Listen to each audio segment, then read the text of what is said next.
মোহাম্মদ শামসুর রহমান, উপসহকারী কৃষি কর্মকর্তা। আজকে আমরা আছি আটলা ইউনিয়নের কুপুট ব্লকের বয়াসিং গ্রামে। এটা অত্যন্ত প্রত্যন্ত অঞ্চল, এখানে একেবারে খোলপেটো নদীর তীরে অবস্থিত। তো আমরা এখানে বস্তা আদা চাষ সম্পর্কে নিয়ে একটু আলোচনা করব।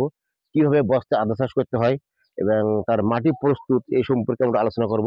তো আজকে আমরা যে স্থানে আছি এখানে আমরা প্রায় 30টার মতন বস্তা আমরা আদা চাষ করবো বলে এখানে আমরা স্কিম এটা সিদ্ধান্ত নিয়েছি, এবং সেখানে সেই হিসেবে মাটিও আমরা প্রস্তুত করেছি।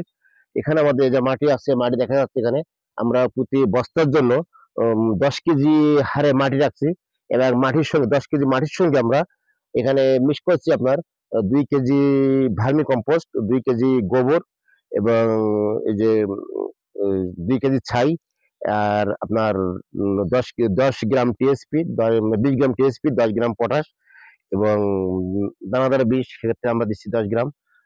আর এখানে আছে 5 গ্রাম বোরন, 5 গ্রাম দস্তা। সার দিয়ে আমরা মাটি প্রস্তুত করছি। আমরা এই মাটিগুলো প্রস্তুত করে আমরা বস্তায় ভরবো, বস্তায় ভরে আমরা ছায়াযুক্ত স্থানে, বাড়িয়ে পাশে ছায়াযুক্ত স্থানে বস্তাগুলো সাজিয়ে রাখবো, এবং সেখানে আমরা আদার বীজ দেবো।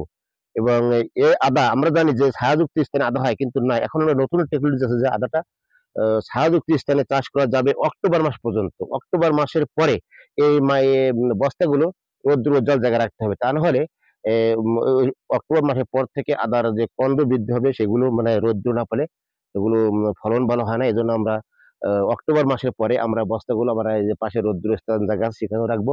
এখন আপাতত বস্তাগুলো আমরা এখানে সাজিয়ে রাখবো নাকি? আহ, তা ঠিক আছে, আমরা এখন এ ব্যাপারে কথা বলবো আজকে এখানে যে চাষিকে দিয়ে আমরা আদা চাষ করবো সে চাষির সঙ্গে। তো আমরা বস্তায় মাটি ভরার আগে আমরা যে চাষির যে কাজ করবো তার একটু পরিচয় নেই। দাদা, আপনার নাম জানি কি? আমার নাম মনোরঞ্জন মন্ডল। মনোরঞ্জন মন্ডল। আপনার বাড়িটা হচ্ছে বয়াসিং নাকি? বয়সিং। আচ্ছা, পাশের তো নদী নাকি? হ্যাঁ, পাশের নদী, খোলপেটুয়া নদী। খোলপেটুয়া আর নদী। এটা কি নদী বলে এটা? ওটা গেটের খাল। মানে সুইচ গেট থেকে খালটা উঠে, হ্যাঁ, খোলপেটুয়া নদী থেকে সুইচ গেট থেকে খালটা উঠিয়েছে। হ্যাঁ। ও তো একদম ঠিক লবণাক্ত এলাকার মাঝে আপনার বাড়ি নাকি? তো আপনি পূর্ব পাড়া। হ্যাঁ, তো এর আগে তো আপনি মানে আদা চাষ করেনি কোনো? না, এই প্রথম? এই প্রথম।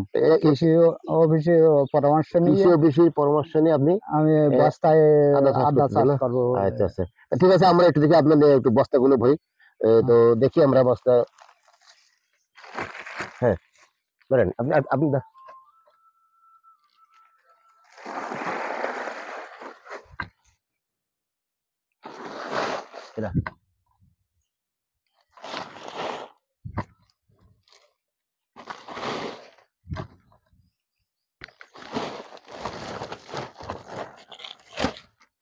এগুলো এইভাবে এখনই নেবেন, বস্তাগুলো মুখ ছোট করে নেবেন, তাহলে আপনার সহজ হবে।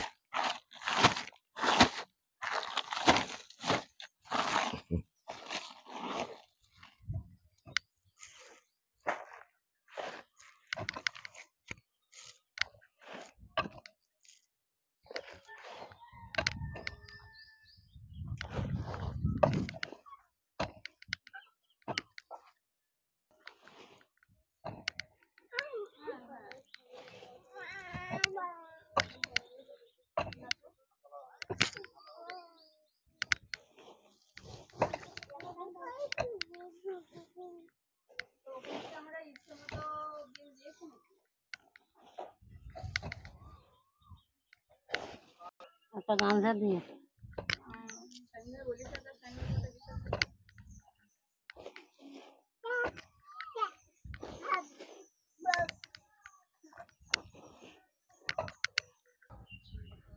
তো আমরা এভাবে বস্তাগুলো মাটি ভরে সাজিয়ে রাখবো একের পর একসাথে। আমরা বস্তায় আদা দেবো, এবং এখানে আদা গাছ হবে, আদা অঙ্কুর হয়ে গাছ হবে, গাছ হওয়ার পরে আদা গাছ যখন অক্টোবর মাসে আসবে তখন বস্তাগুলো আমরা ছায়া রোদ্দুর স্থানে ট্রান্সফার করব। এইভাবে যদি আমরা আদা চাষ করি তাহলে বস্তা প্রতি প্রায় 1 কেজি মতো আদা আমরা চাষ করতে পারবো। তো এখানে 30টা বস্তাতে আমরা স্থাপন করি, তাহলে আমরা 30 কেজি আদা এখান থেকে নিতে পারবো। এক্ষেত্রে এখানে চাষি এই জায়গাটা পড়ে তখন কাজে লাগবে না। আর পরবর্তী যখন রোদ্দুর দেবো তখন পুকুর পাড় দিলেও আমরা পুকুর পাড়টা পতিত থাকে, এখানেও আমরা দিয়ে চাষ করে আমরা আদা চাষ করতে পারবো।